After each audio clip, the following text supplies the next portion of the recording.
दोस्तों, दुनिया में कुछ रहस्य ऐसे हैं जो समय की धूल में दबे रह जाते हैं। कुछ सच्चाई गहरी होती है कि उनके सामने आने से हमारी सोच बदल सकती है।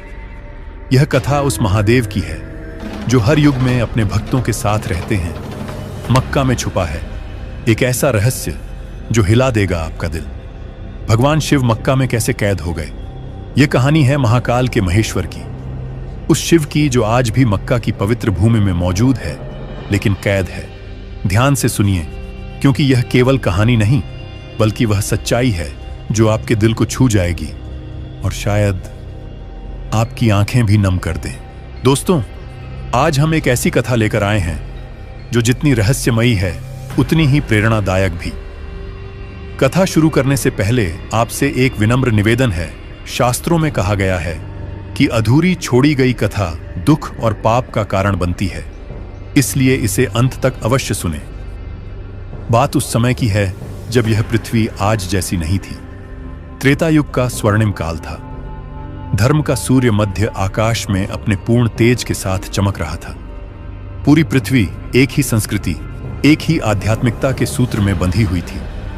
अरब की धरती उस समय रेगिस्तान नहीं थी, बल्कि हरे भरे वृक्षों और लहलहाते बगीचों से सजी थी। नदियां कलकल बहती थीं, पक्षियों का मधुर स्वर चारों ओर गूंजता था और उस पावन भूमि के हृदय में स्थित था मक्केश्वर महादेव का अद्भुत और दिव्य मंदिर। हां, वही स्थान जिसे आज हम मक्का कहते हैं, लेकिन तब इसका नाम था मक्केश्वर, जो संस्कृत के मोक्ष और ईश्वर शब्दों से बना था, अर्थात मोक्ष देने वाले ईश्वर। कहते हैं, जब सृष्टि के आरंभ में धर्म की स्थापना हो रही थी, स्वयं भगवान शिव ने इस स्थान को अपने वास के लिए चुना था। उन्होंने यहां एक स्वयंभू शिवलिंग स्थापित किया था। वह शिवलिंग श्वेत संगमरमर जैसा था, लेकिन उसमें एक दिव्य आभा थी। रात में मानो चांद धरती पर उतर आया हो और सुबह की पहली किरण उस पर पड़ते ही लगता था मानो महाकाल स्वयं अपने तेज से पूरे ब्रह्मांड को आशीर्वाद दे रहे हैं। मक्केश्वर मंदिर की महिमा तीनों लोकों में गूंजती थी। मनुष्य, देवता, गंधर्व, किन्नर सभी यहां दर्शन करने आते। इंद्रदेव जब भी कोई महत्वपूर्ण निर्णय लेना होता तो पहले मक्केश्वर महादेव के सामने आकर प्रार्थना करते। ब्रह्मा जी भी सृष्टि की रचना में किसी संशय की स्थिति में यहीं आकर मार्गदर्शन लेते।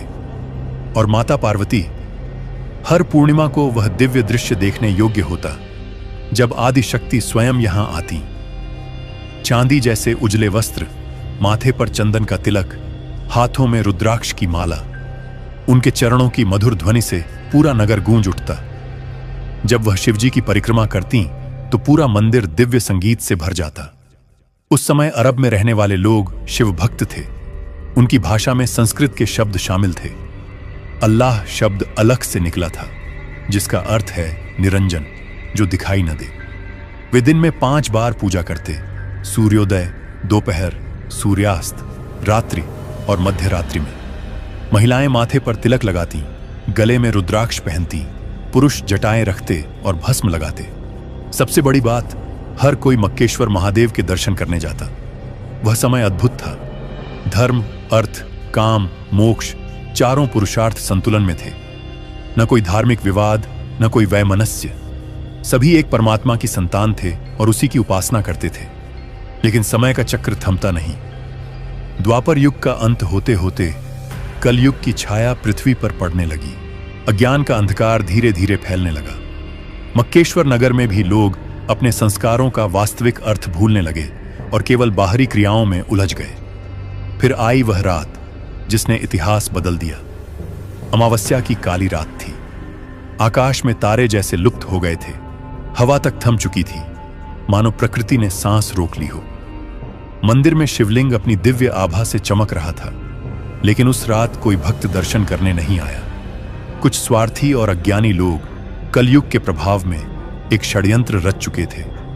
उन्होंने सोचा, यदि इस दिव्य शिवलिंग को छुपा दें तो केवल वे ही इसकी शक्ति के अधिकारी होंगे। वे चुपके से मंदिर में घुसे, बड़े बड़े पत्थर लेकर आए और शिवलिंग के चारों ओर काला कक्ष बनाने लगे। पहला पत्थर रखा गया तो पूरी पृथ्वी कांप उठी। दूसरा रखा गया तो आकाश में बादल गरजे। तीसरे पत्थर के साथ देवताओं के आंसू वर्षा बनकर बरसे। लेकिन उन अंधे मनुष्यों ने इन संकेतों को नहीं समझा। अंत में शिवलिंग पूरी तरह पत्थरों से ढक दिया गया। तभी आकाश से एक दिव्य आवाज गूंजी, मूर्खों, तुमने जो किया है उसका फल तुम्हें और तुम्हारी आने वाली पीढ़ियों को भुगतना पड़ेगा। मैं यहां से नहीं जा रहा, बल्कि तुम ही मुझसे दूर हो गए हो। उस आवाज की गूंज से पूरा नगर हिल गया। उस रात शिव के करुण आंसू पत्थरों पर गिरे और वे काले हो गए। वही पत्थर आज हजरे अस्वद कहलाता है। महादेव जानते थे कि यह कलयुग का प्रभाव है, इसलिए उन्होंने क्रोध या श्राप नहीं दिया, बल्कि दया और धैर्य चुना। उन्होंने वहीं रहने का निश्चय किया, अपनी संतानों के लौटने की प्रतीक्षा में। माता पार्वती को जब यह समाचार मिला तो उनका हृदय टूट गया। वे विलाप करते हुए बोलीं, नाथ, आपने कहा था आपके भक्त आपसे प्रेम करते हैं, फिर उन्होंने आपको कैद क्यों कर दिया? शिवजी ने धैर्यपूर्वक उत्तर दिया, गौरी, यह अज्ञान का परिणाम है। मैं उनसे रूठूंगा नहीं, बल्कि उनका इंतजार करूंगा। तुम मुझे प्रत्यक्ष नहीं, पर गुप्त रूप से देख सकोगी। तब से माता पार्वती अदृश्य रूप से वहां आती हैं और आज भी सच्चे मन से की गई प्रार्थना में उनकी उपस्थिति महसूस होती है। समय बीतता गया। जिन्होंने शिवलिंग को छुपाया था वे चले गए। नई पीढ़ियां भूल गईं कि अंदर क्या छुपा है। बस यह मान्यता रह गई कि यह पवित्र पत्थर है जिसकी पूजा करनी चाहिए। धीरे धीरे मक्केश्वर का नाम मक्का हो गया। संस्कृत शब्द खो गए, परंपराएं कुछ अंश में बचीं। आज भी वहां 7 परिक्रमा होती है। काले पत्थर को छूने से शांति मिलती है और सामूहिक प्रार्थना की गूंज ओम के जाप जैसी सुनाई देती है।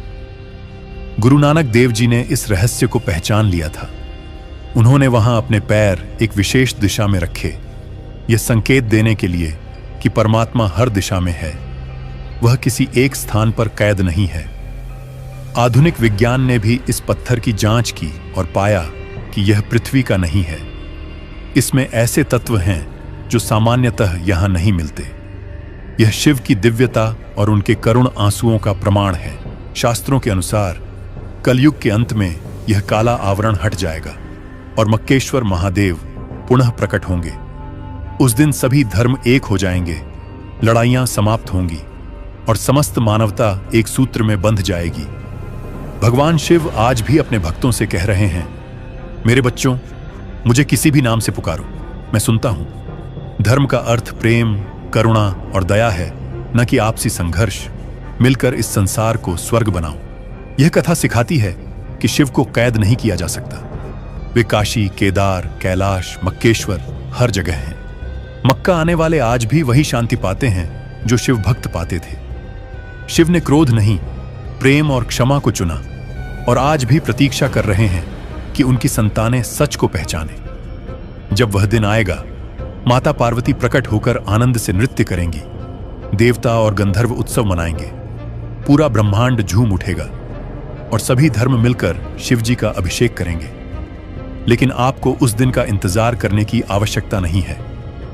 जब आप सच्चे मन से उनका स्मरण करेंगे, वे आपके हृदय में प्रकट होंगे। जब आप प्रेम और करुणा से व्यवहार करेंगे, वे आपके कर्मों में झलकेंगे। चाहे आप उन्हें शिव कहें, अल्लाह, गॉड या वाहेगुरु, वह एक ही है। प्यारे श्रोताओं, यह कथा केवल बीते युग की स्मृति नहीं, यह एक संदेश है, प्रेम का, क्षमा का और एकता का। इसे अपने हृदय में संजो लें और इसे फैलाएं, ताकि हर कोई समझ सके कि धर्म जोड़ता है, बांटता नहीं। आइए संकल्प लें कि हम आपस में प्रेम से रहेंगे, एक दूसरे के धर्म और भावनाओं का सम्मान करेंगे और इस पृथ्वी को वैसा ही पावन बनाएंगे जैसा त्रेता युग में था। क्योंकि जब हम एक होंगे, तब महादेव फिर से हमारे बीच होंगे। हर हर महादेव। ओम नमः शिवाय।